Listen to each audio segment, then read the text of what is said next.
Hello everyone, welcome to Unsarkari. आज हम discuss करेंगे 6 अप्रैल के इम्पोर्टेंट टॉपिक्स को। फर्स्ट कोट है कि dreams are today, answer to tomorrow questions. Aanchal, आप क्या ऐड करोगे इसमें? इसमें हम ये बोल सकते हैं कि dreams are today's answers to tomorrow's questions, यानी कि जो हम आज करेंगे उसका फल हमें आने वाले फ्यूचर में मिलता है। जैसे कि हम अगर चाहे एजुकेशन के पर्सपेक्टिव से, क्योंकि अगर हम अच्छे से परफॉर्म करेंगे, अगर जो हमें अपॉर्चुनिटी कोई भी मिल रही है उसको ग्रैब करेंगे, उसको आगे लेके बढ़ेंगे, तो फ्यूचर में अगर हम बैक में मुड़ के देखेंगे तो वही हमें आंसर दे देंगे कि हमने क्या सोचा था, कि हम उसको अचीव कर पाए या फिर नहीं कर पाए। तो वो इनडायरेक्ट वे में इस तरीके से मैं बोल सकती हूँ। हाँ, आप इसके बता लिए दो।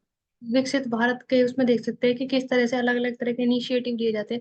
चाहे वो सहकारी समितियों का केंद्रीकरण करना हो, उनके लिए अलग समितियों को बनाना हो, या फिर महिलाओं के सशक्तिकरण के लिए स्टेप उठाए जा रहे हो, उन सब का अलग से अगर हम देखते हैं तो वो 2047 तक जब हम विकसित भारत डेवलप कंट्री बनने की बात करते हैं तो उसके लिए तैयारी हो रही है धीरे धीरे। उस चीज को कहा जा सकता है। नोएडा हवाई अड्डे से गाजियाबाद के बीच में होंगे 22 स्टेशन। तो जो रेल है और उनको ट्रेन के साथ एक ही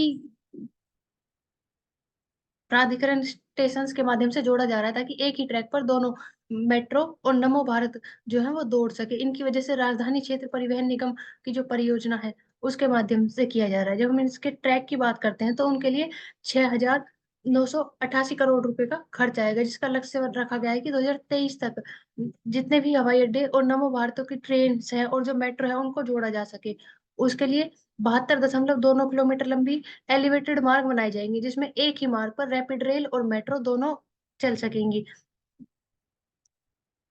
तो किस तरह से कनेक्टिविटी की जा रही है, और जो हम बात करते हैं कि कार्बन फुटप्रिंट को किस तरह से कम किया जाए या फिर किस तरह से नवीनकरण ऊर्जा की तरफ बढ़ा जाए, उसके देख सकते हैं कि पोल्यूशन को कम होगा। जो मिथेन गैस इमिशन है उसका भी कम होगा। आजकल आप ऐड कर सकते हो इसमें वो जो करना चाहो।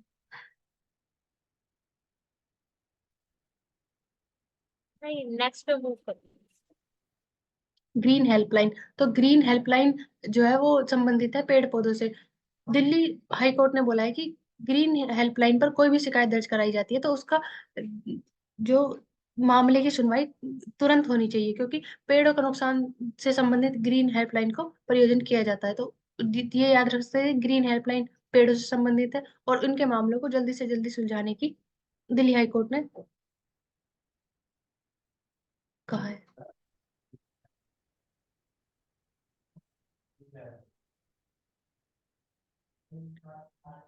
So the heading is artificial intelligence on the board. तो आप इसे गैस करो कि क्या हो सकता है इसके अंदर, दिव्या।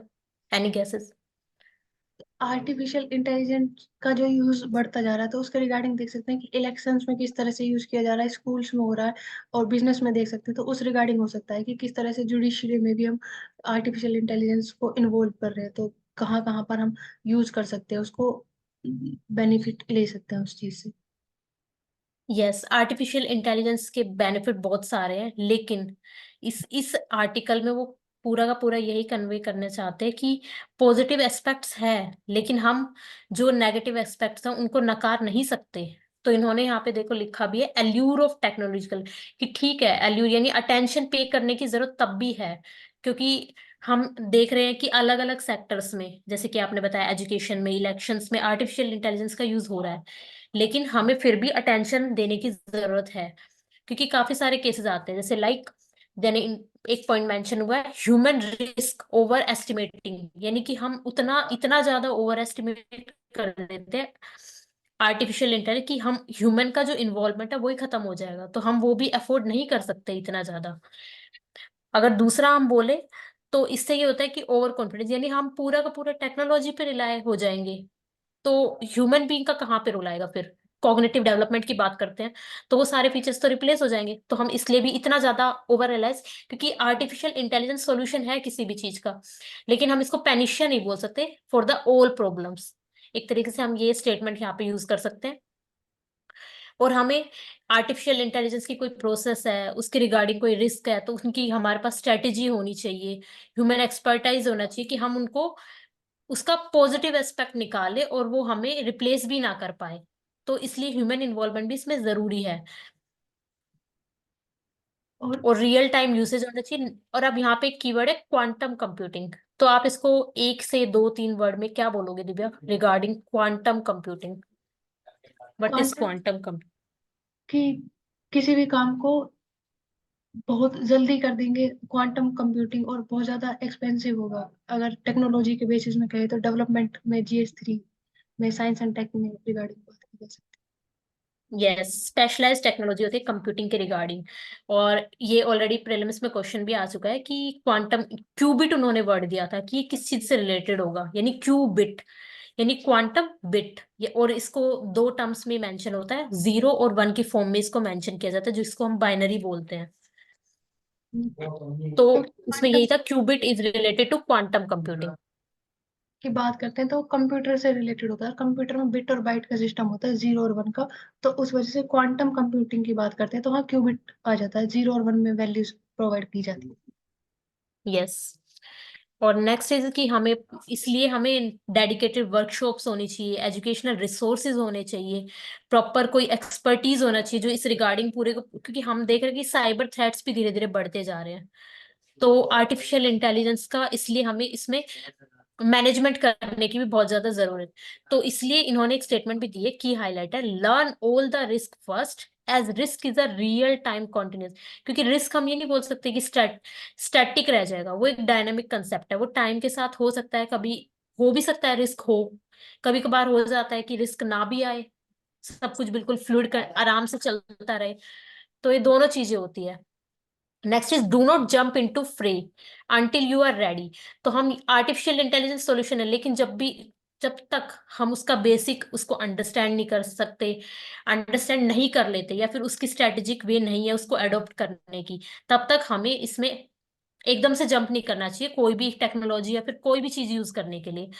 तो ये लाइफ के एस्पेक्ट में भी हो सकता है, टेक्नोलॉजिकल वे में भी हो सकता है, और चाहे एजुकेशन हो, तो हर सेक्टर में इस तरीके की ये गाइडेंस लेनी बहुत ज्यादा जरूरी है। तब भी आप कोई नई चीज करना चाहते हो, चाहे वो बिजनेस ही क्यों ना हो। हाँ तो GS तो पेपर 2, 3 तीनों के अकॉर्डिंग देख सकते हैं। अगर 1 की बात करते हैं सोसाइटी में देख सकते हैं कि किस तरह से बिहेवियर में चेंज आ जाएगा सोसाइटी के। 2 में देखते हैं तो गवर्नेंस में यूज कर सकते हैं। GS पेपर 3 की बात करते हैं तो साइंस एंड टेक में और डेवलपमेंट में इन्वॉल्व किया जा सकता यस, तो इन्होंने फिर यही बोला, ओवरऑल हम यही बोल सकते हैं कि हम कोई भी चीज नहीं, तो हम टोटोइज को कर सकते हैं कि वो स्लोली और स्लोली जीत जाता है। तो हमें भी वही वाली गाइडलाइन, एकदम से हमें जंप अप नहीं करना चाहिए किसी भी जगह पे। तो ओवरऑल ये इसका क्रक्स था पूरे के पूरे आर्टिकल का।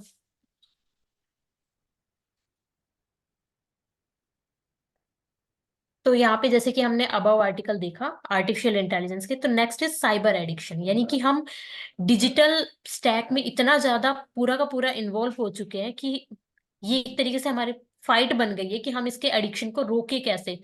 तो ये कोई ऐसा फीचर्स तो है नहीं कि भाई कोई कंप्यूटर है उसमें आप कंट्रोल एल्ट प्लस डिलीट डाल दोगे और वो डिलीट हो जाएगा।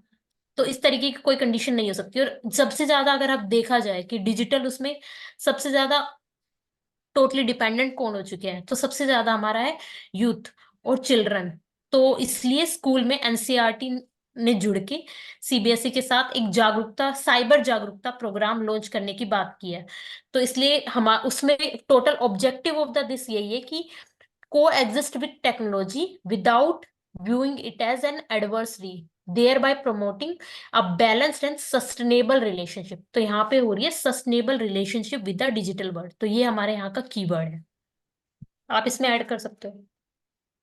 नहीं, वो सोसाइटी बिहेवियर वाला चेंजेस ही आ जाता है कि किस तरह से जब हम देखते हैं 14 ईयर के बच्चे गेम्स में बहुत ज्यादा हैवी होने की वजह से पेरेंट्स के साथ या फिर अपने ही घर में चोरी कर लेते, तो उस तरह की कंडीशन जो हो रही है उसको रोका जा सके, और बिहेवियर एक्शन जो कि कह रहे सस्टेनेबली दोनों चीजों को पैरेलली लेकर चला जा सके। यस, और साइबर बुलिंग के केसेस भी देखे जाते हैं, तो फिर ये एक साइबर जागरूकता प्रोग्राम एक पॉजिटिव एस्पेक्ट होगा इस वे में डील करने के लिए।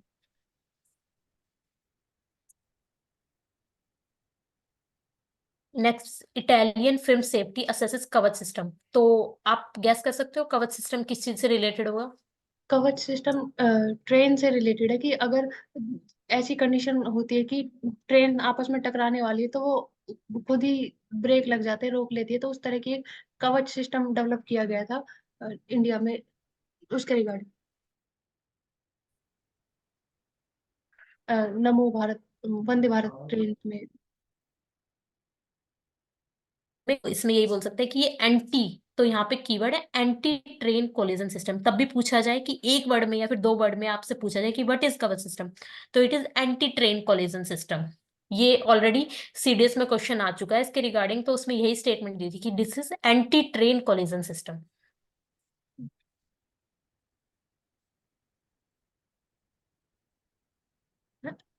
एम्स ने आईवी इंट्रावेनस इंजेक्शन का जो आयरन इंजेक्शन तैयार किए हैं, जिसके माध्यम से एक वैक्सीन के माध्यम से एनीमिया पीड़ित जो गर्भवती महिलाएं हैं उनका इलाज किया जा सकेगा।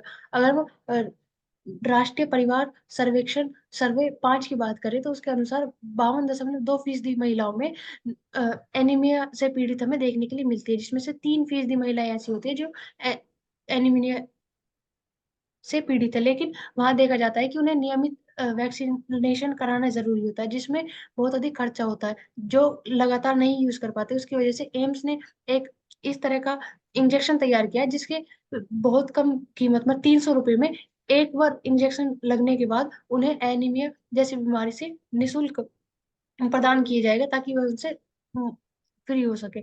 उसके लिए अगर हम एम्स की बात करें तो उन्होंने नैनो मोलिक्यूल आधारित इंजेक्शन तैयार किया है। इसमें जब हम बात करते हैं स्वदेशी रूप से यह तैयार किया गया है। एनीमिया जो है आयरन की डेफिशिएंसी की वजह से महिलाओं में देखने के लिए मिलता है। आप ऐड कर सकते हैं इसमें, अच्छा लग रहा है आपको कुछ ऐड करना है तो। नहीं तो फिर ये एक मतलब पॉजिटिव डायरेक्शन में वर्क है। तो ये हाँ, काफी सारी मतलब, जैसे हम बोलते हैं कि रेगुलरली प्रॉपर डाइट और इस तरीके का मेंटेन जहाँ पे नहीं हो पाता है, तो अगर एक इंजेक्शन से वो चीज कंट्रोल हो सकती है, तो ये मतलब पॉजिटिव डायरेक्शन है और कि अगर इसकी ऐसा भी टेक्नोलॉजी के थ्रू पॉसिबल है तो। हाँ, न्यूनतम कीमत रखी गई 300 रुपये, और राष्ट्रीय कार्यक्रम शुरू किया जाएगा जिसके माध्यम से एनीमिया मुक्त भारत बनाने का लक्ष्य रखा गया, ताकि निशुल्क भी प्रदान किया जा सके जो उसे खरीद नहीं सकते उनके लिए।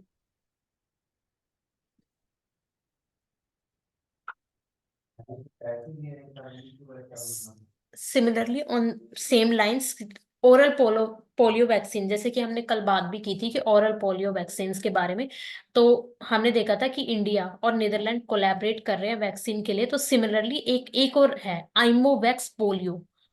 अगर इसको, ये सैनोफी की एक ड्रग कंपनी है, उस वो ये इसको बना रही है, लेकिन अगर, तो इसका की हाईलाइट यही है कि इनएक्टिवेटेड पोलियो वैक्सीन है ये। तो यहाँ पे हमें कंफ्यूज किया जा सकता है कि एक्टिवेटेड है या फिर इनएक्टिवेटेड है, तो यहाँ पे की हाईलाइट यही होगा कि ये इनएक्टिवेटेड पोलियो वैक्सीन है। और अगर इसको टोटली अप्रूवल मिल जाता है, तो हमारे पास सॉल्यूशन होगा फॉर ओरल पोलियो वैक्सीन। कल्प मेधक, लोकतंत्र में सामान्यतः बहुमत का फैसला अंतिम होता है, परंतु इस व्यवस्था में सबसे बड़ा खतरा यही है कि इसमें बहुत बहुमत की तानाशाही हो जाती है। आप क्या ऐड करोगे आचल इसमें? बहुमत का फैसला, आप वोटिंग बता दो।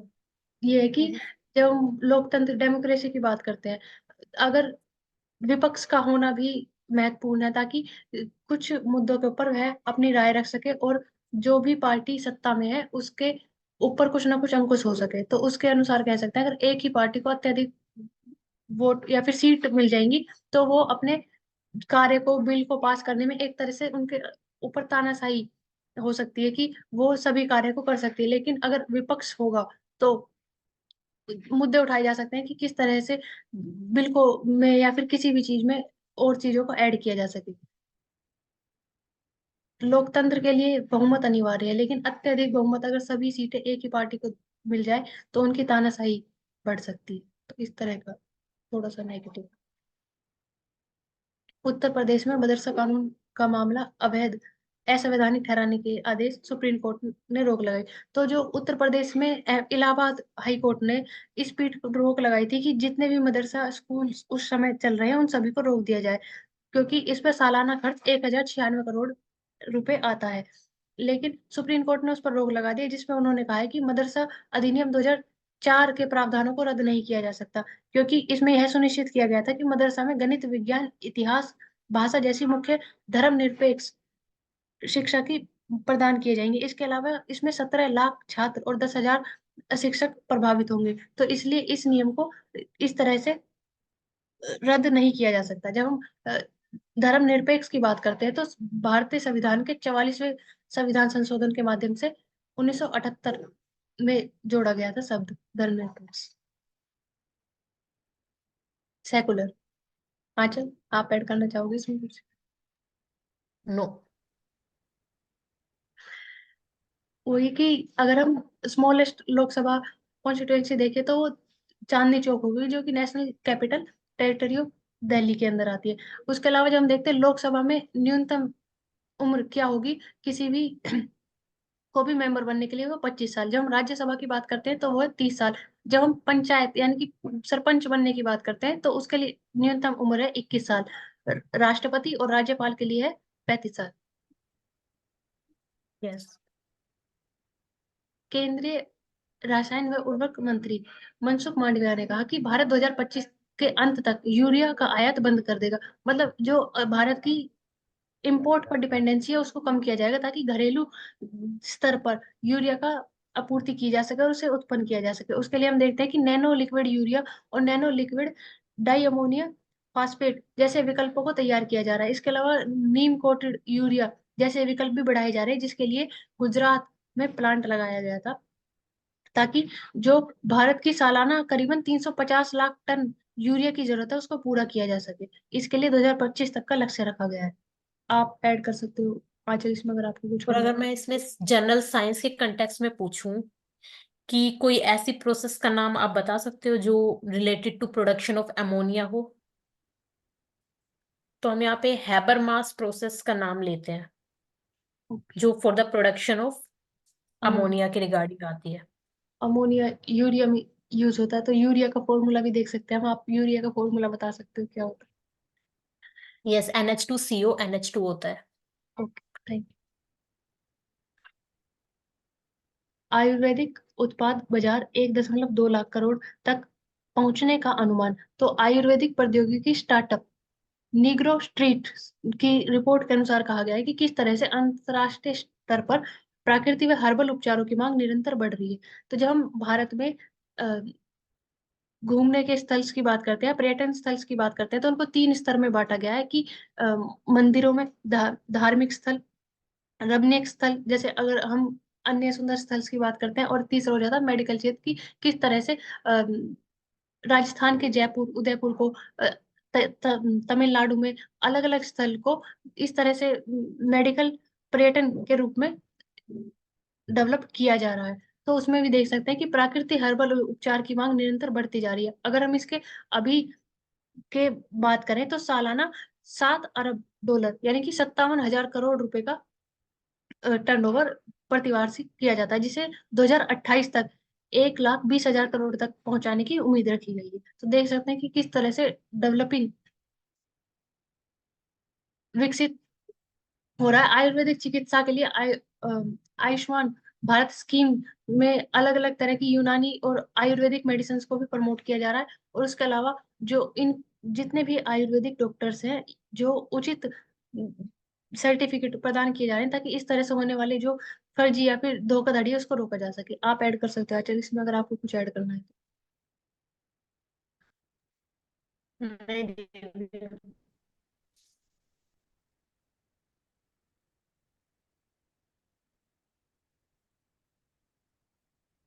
Park plus Spark एसोलेट। plus accelerates fast tag ambitions.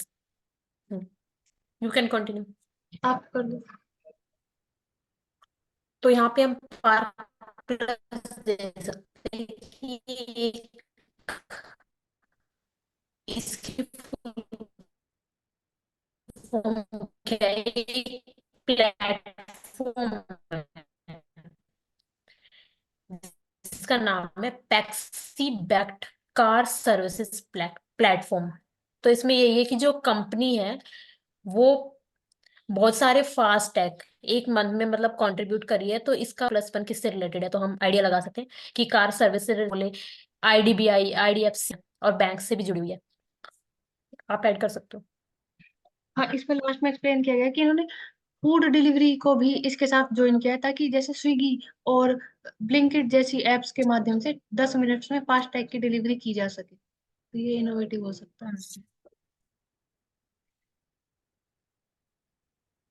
पर्यावरण के संकट को टालने में संकट पर्यावरण को संकट में डालने में प्लास्टिक की बहुत बड़ी भूमिका है। अगर हम अनुमान लगाते हैं तो सालाना 40 करोड़ टन प्लास्टिक का उत्पादन किया जाता है, जिसमें से सिर्फ उसका 10वां हिस्सा, यानी कि 4 करोड़ टन ही रिसाइकल हो पाता है। बाकी को समुद्र में या फिर मिट्टी में छोड़ दिया जाता है, जो कि फूड चेन के माध्यम से मानव शरीर में फिर से उनके अंदर बीमारियां उत्पन्न करता है। अगर हम इनके आकार की बात करें तो इनके 5 मिलीमीटर से कम के टुकड़े होते हैं। लेकिन जब माइक्रो प्लास्टिक की बात की जाती है तो हम देख सकते हैं कि पौधों के द्वारा भी माइक्रो प्लास्टिक तैयार की जा सकती है, क्योंकि पारंपरिक प्लास्टिक जो होती है, जो 9 गुना कम माइक्रो प्लास्टिक छोड़ते हैं, उन्हें पौधों से तैयार किया जा सकता है, जिसे बायोप्लास्टिक या बायोबेस्ड प्लास्टिक के रूप में जाना जा सकता है। तो अगर हम इनके स्रोत की बात करें कि कहाँ कहाँ से इनको बनाया जा सकता है, तो उसमें शैवाल, गन्ने या खाने की चीजों का इस्तेमाल किया जा सकता है। खाने की चीज में इस्तेमाल होने वाले तेल का प्रयोग कर पारंपरिक प्लास्टिक को बनाया जा सकता है। जब हम पारंपरिक प्लास्टिक के 99% स्रोत की बात करते हैं, तो वो पेट्रोलियम पदार्थ से या प्राकृतिक गैसों से, जीवाश्म ईंधन से बनाया जाता है। इससे हम कह सकते हैं कि जो प्लास्टिक से उत्पन्न होने वाला कचरा है, उसे हम पृथ्वी को बर्बाद करने से रोक सकते हैं। जो अत्यधिक कण जल के अंदर निरंतर समुद्र में और मिट्टी में मिलते जा रहे हैं, उनको रोका जा सकता है, जिससे ग्लोबल वार्मिंग और जो मनुष्य के अंदर उत्पन्न होने वाली बीमारियां हैं, उनको कम किया जा सके। इसके लिए पारंपरिक प्लास्टिक के विकल्प को चुना जा सकता है। आप इसमें ऐड कर सकते हो, जिसका नाम है बायोप्लास्टिक या biobased plastic. Okay, micro plastic biodegradable है या फिर नॉन बायोडिग्रेडेबल है? और बहुत बायो ज्यादा प्लास्टिक, टाइम लगता है उसमें। माइक्रो प्लास्टिक, जैसे बायो तो ठीक है, लेकिन माइक्रो प्लास्टिक बायोडिग्रेडेबल है या फिर नॉन बायो? बहुत ज्यादा टाइम कंज्यूमिंग होगी बायोडिग्रेडेबल। नहीं, ये नॉन बायोडिग्रेडेबल होता है, इसलिए इसको हम माइक्रो प्लास्टिक नहीं यूज करते, इसलिए मिनिमाइज करने की बात होती है। और इसकी जो लेंथ रहती है वो micro plastic less than 5 mm की कोई भी चीज होगी, तो इसलिए यूपीएससी ने इसी तरीके से इसको मोल्ड भी किया था, यहाँ पे 50 mm दे दिया था। तो हम देख सकते हैं माइक्रो माइक्रो थिंग्स कितनी ज्यादा इंपॉर्टेंट होती है। तो यहाँ पे 5 mm हम याद रख सकते हैं। और ये देख सकते हैं कि जो पारंपरिक प्लास्टिक है, किससे बनती है, तो शैवाल और गन्ने या फिर तेल आदि से। यस। क्या है हवाना सिंड्रोम? आंचल, आप इसमें क्या ऐड करोगे? नहीं, आप एक्सप्लेन कर दो। ऐसा कहा जाता है कि इसमें सिर दर्द, कानों में आवाज आना या फिर नींद ना आना या अजीब तरह के बर्ताव किए जाने जैसी स्थिति उत्पन्न हो जाती है, जिसे अमेरिका के द्वारा कहा जाता है कि रशिया द्वारा अमेरिका की जो एजेंसीज है उनके ऊपर प्रयोग किया जाता है। कोल्ड वॉर के समय से ही, जब अमेरिका और रशिया के बीच में जंग चल रही थी, उस टाइम पे क्यूबा में ऐसा माना गया था कि इस तरह की स्थिति उत्पन्न की जाती है, जैसे डिप्लोमेट्स होते हैं उनको प्रभावित किया जाता है इस सिंड्रोम के माध्यम से। जिसके लिए अभी तक ऐसा नहीं कहा जा सकता पूर्ण रूप से, लेकिन इस तरह की तथ्य बार बार उठते रहते हैं, जो हम कुछ निश्चित नहीं कह सकते। कुछ थ्योरीज है जिनके माध्यम से इस तरह की बातें की जाती है कि यह एक वेपन हो सकता है, जो माइक्रोवेव या अल्ट्रासाउंड हाई एनर्जी बीम्स के माध्यम से दिमाग पर इस तरह से असर करते हैं कि मनुष्य इस तरह की प्रक्रिया करने लग जाता है, जो कि नियमित या स्वाभाविक नहीं है। यस, ये तो पूरा हमारा नर्वस सिस्टम ब्रेक डाउन कर सकता है, मतलब इस तरीके की कंडीशन हो गई। हाँ।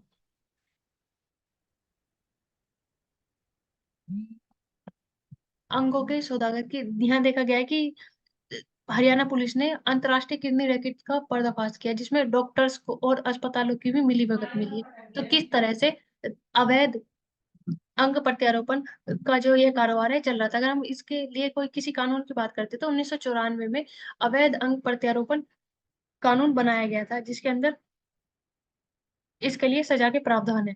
जब हम इनमें देखते हैं कि किस प्रकार के लोग जुड़े हुए हैं, तो ज्यादातर हमें देखने के लिए मिलता है कि बांग्लादेश के दाता और डोनर और जिसको भी देना, रिसीवर, दोनों ही हमें बांग्लादेश से देखने के लिए मिलते हैं। इस तरह का ग्रह चलाया जा रहा है जिसमें गरीब और बेरोजगार लोगों को निशाना बनाया जाता है, ताकि जो उनकी मांग आपूर्ति है उसका संतुलन बना रहे।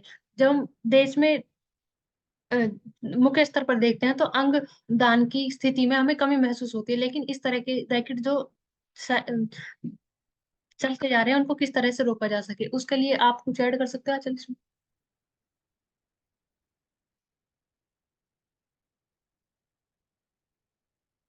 जब हम बांग्लादेश या फिर अन्य किसी देश से आए हुए प्रवासियों को इस तरह की समस्याओं में देखते हैं तो उसके लिए क्या किया जा सकता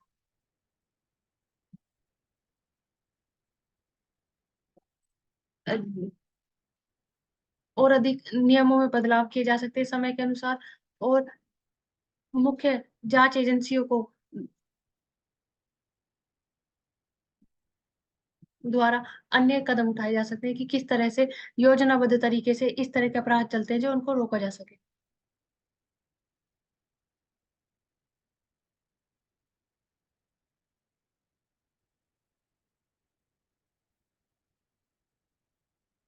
fourth event that are lifting the rupees. जब हम बात करते हैं कि किस तरह से हम देखते हैं कि बैलेंस ऑफ पेमेंट के माध्यम से हमें फोर फंडामेंटल शिफ्ट देखने के लिए मिलते हैं।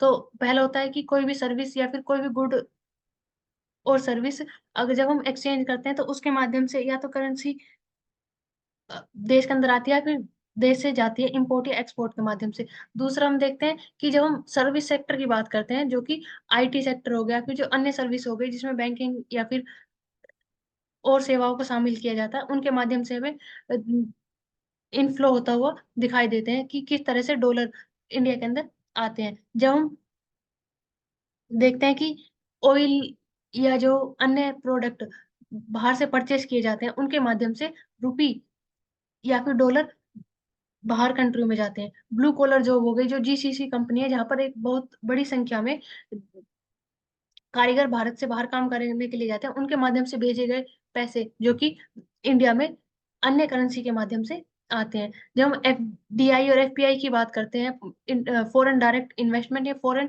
पोर्टफोलियो इन्वेस्टमेंट के माध्यम से हमें देखने के लिए मिलता है।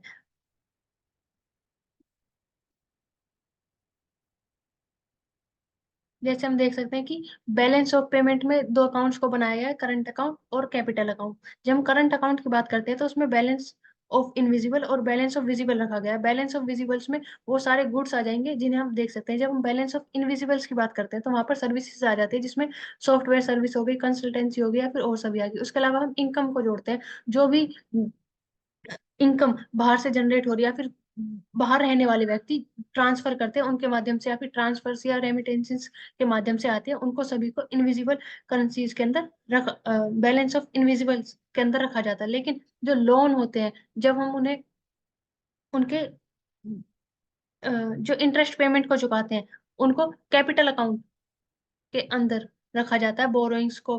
और इन्वेस्टमेंट की बात करते हैं तो एफडीआई एफपीआई और एक्सटर्नल बॉन्ड इशू किए जाते हैं, उनको किया जाता है। तो बैलेंस ऑफ पेमेंट में करंट अकाउंट और कैपिटल अकाउंट दोनों जब इक्वल होते हैं उसे बैलेंस ऑफ पेमेंट कहा जाता है। आजकल आप इसमें ऐड कर सकते हो, आपको कुछ ऐड करना है तो। हम ये बोल सकते हैं कैपिटल अकाउंट में एक्सटर्नल बोरोइंग्स आती है, तो ये हमें रिमाइंड करने की जरूरत है हाँ, लेकिन जो इनके कि जो एक्सटर्नल बोरोइंग्स इसके अंदर इंक्लूड होती है क्या। जो लोन्स की जो इंटरेस्ट होगा वो सर्विसेज में आएगा क्योंकि वो बैलेंस ऑफ इनविजिबल्स के अंदर काउंट होते हैं। यस। हाँ, तो यहाँ ये देख सकते हैं कि लोन्स तो कैपिटल अकाउंट में आएंगे लेकिन जो उनके इंटरेस्ट होंगे वो करंट अकाउंट में आएंगे, वो भी करंट अकाउंट में। हम्म। आपको ऐड करना है आर्टिकल में और कुछ? नहीं। आज चला सुधा भारद्वाज जी के विषय में उन्होंने इसमें आप कंटिन्यू करो। सुधा भारद्वाज जी ने फारसी आर्ट नाम से एक पुस्तक लिखी है जिसमें उन्होंने जेल के अंदर रहने वाली महिलाओं की स्थिति के बारे में बताया कि किस तरह से जब हम देखते हैं कि कोई भी पुरुष अगर जेल जाता है उसकी पेशी होती है तो उससे मिलने के लिए उसके परिवार वाले वहां पर तत्पर रहते हैं, फिर जिन व्यक्ति से उसकी विवाह हुआ है जो उनकी पत्नियां हैं वो वहां पर होती है। लेकिन जब हम सेम स्थिति महिलाओं के साथ देखते हैं तो उनके साथ उनके परिवार अपना नाता खत्म कर देते हैं, उन्हें कोई देखने के लिए नहीं आता। इसके अलावा अन्य स्थिति ऐसी उत्पन्न होती है जब हम कहते हैं कि किस तरह से जो कानूनी सहायता है, वो लीगल एड्स है, वो प्रदान की जानी चाहिए, वो उन तक नहीं पहुंच पाती, कि वकीलों की संख्या इतनी ज्यादा नहीं है जितनी होनी चाहिए। और उसके अलावा उन्हें भगवान के भरोसे छोड़ दिया जाता है। जो लीगल एड है उन्हें, जो उन्हें प्रदान की जाती है, उन्हें ये भी नहीं पता होता कि किसका केस है और किस कारणवश वह जेल में है। तो इस स्थिति को बदलने की आवश्यकता है कि किस तरह से महिलाओं की स्थिति को बदला जा सके, और उनकी जेल के बाद की जिंदगी को सुधारने के लिए उन्हें अलग अलग तरह के आयामों के साथ जोड़ा जा सकता है, ताकि वह अपना जीवन जेल से निकलने के बाद भी आरंभ कर सके। Legal aid article 39। अच्छा, एक।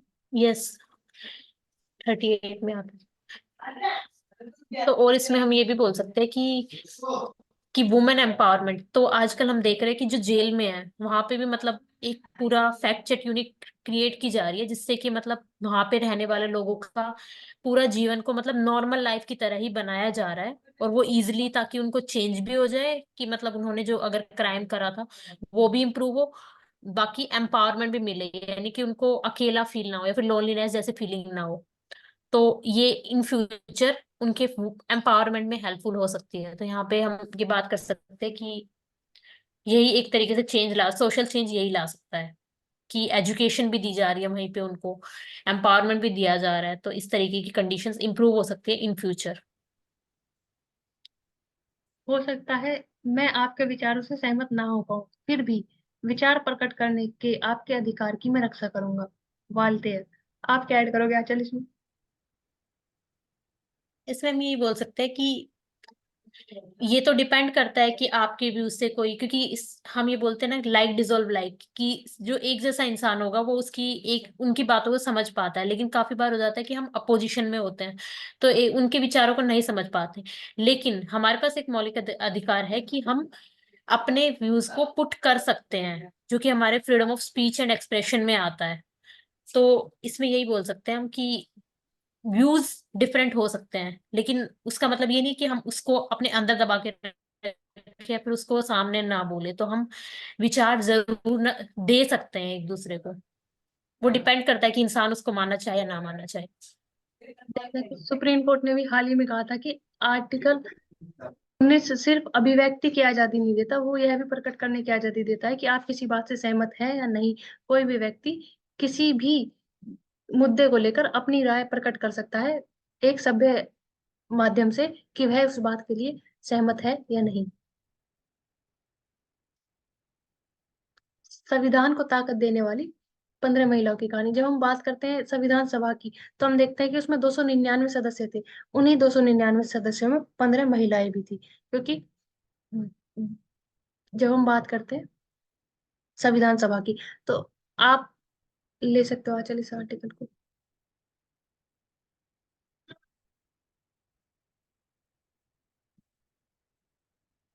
अम्मू तो स्वामीनाथन। इसमें फीमेल्स पे, हाँ, ऐड बोलो। कर।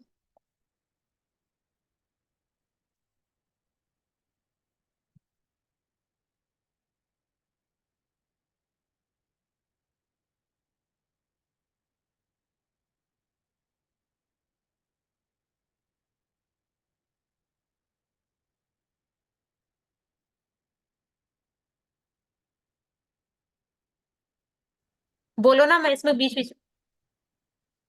तो फर्स्ट फीमेल का नाम है अम्मू स्वामीनाथन, यानी कि समान मतदान अधिकार की पैरवी की।